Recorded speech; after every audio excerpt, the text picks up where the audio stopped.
I read through our notebooks again today when I got home from school. I miss you so much. Yesterday I looked into my mirror and I cried, not because I didn't like what I saw, but because I was so detached from the person I saw. I hardly have time to look at myself anymore, and when I finally did, it scared me. It's a hard fear to describe, but I think part of it is knowing that my life is going to change so dramatically within the next year. I felt so guilty lately, not so much because I don't have time to talk to you, but because sometimes I don't even want to. I just wish I could knock all of this schoolwork all out at once and have you as a reward. It's so hard knowing that I have this whole other life with you waiting for me and having to live this lame one right now. I love school and my teachers this year are awesome, but when I get in my car to go home at the end of the day, this feeling rushes over me like something is always missing. Right now I'm probably 30 feet in the air on some tower in the middle of a cornfield. It's funny how perspective changes things. I can see every stalk of corn, every green row trailing off into the distance as if they are all waiting in one big line that reaches the end of the field and turns around, leading them back to the other end hundreds of times over.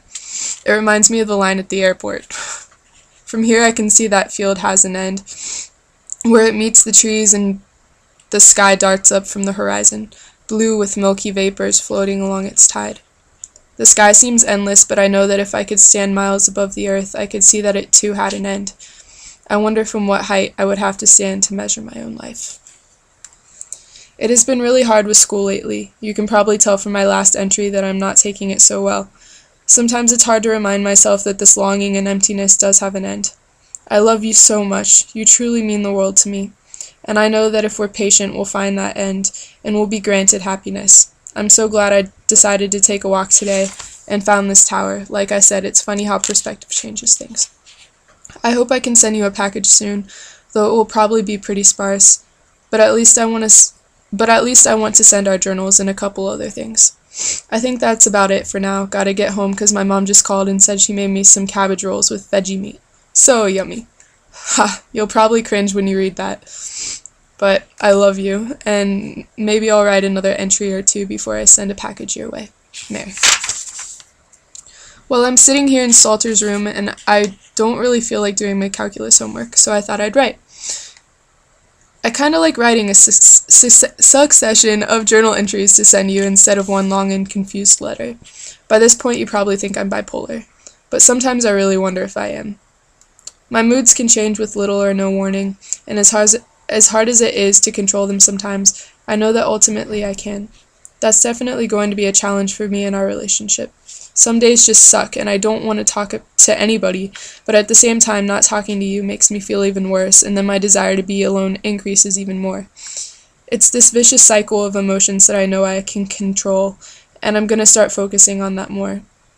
Because communication is pretty much everything we have right now, and that's something pretty silly to sacrifice just because I'm in a shitty mood. It does suck that we're so far apart from each other, but if that negative is the constant focus of our conversation, then we're not going to be able to enjoy everything we do have. I remember in our first journal I said that I could never take you for granted, but I realized that I do. And that's a pretty heavy thing to realize, but I guess it's better that I do. I guess the reason why I'm such an emotional person is because I have really strong connection to words, to sights and sounds, etc. I always have, and I always leave my mind open to take in all these things. When I watch a movie, it seriously affects me afterwards. If the movie is an action movie, then afterwards I'm very hyper and my emotions change. If it's a sad movie, I become thoughtful and introspective. Same thing when I read a book or listen to music. It really is pretty strange. And then I have this other side of me that's totally logical and driven by common sense, and that's the side I try to show most of the time. I'm sure most people would be surprised if they knew how emotional I really am. In parentheses, Lenny walks into a room and asks a grammar question, has some crazy discussion with Mr. Stalter, and I get distracted from this journal entry. Parentheses.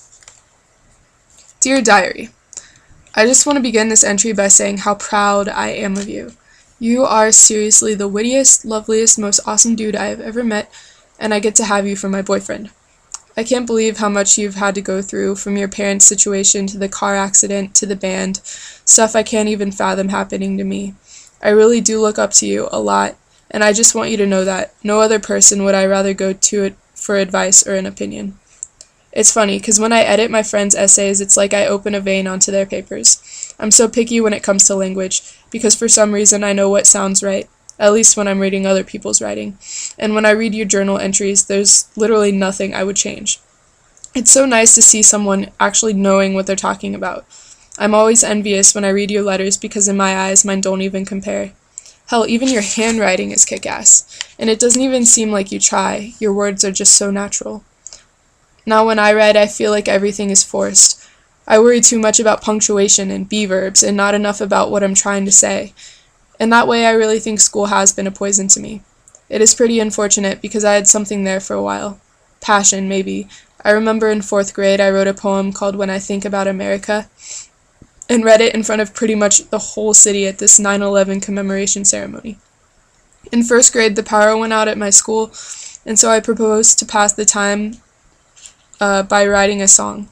We sat around in a circle and added to each other's lyrics until the power came back on. It was even in the school newspaper. I wish I still had my childhood muse. It has been hammered out of me by school reports and grammar tests. I see that muse in your words, and it makes me love you all the more. So much. You really are the best, just thought I'd let you know. Well, it be about bedtime, so to be continued. Joseph Fan Club. Well, this is going to be my last little entry in our journal this go-round. I'm sorry I didn't really have much to send you this time, but I figured that last package probably makes up for it. The binoculars belong to my great-grandpa. I figured you could use them to look at the stars or check out some hot chicks on campus. Maybe someday you can bring them along when you join me on some crazy excavation. In any case, they're pretty sturdy binoculars.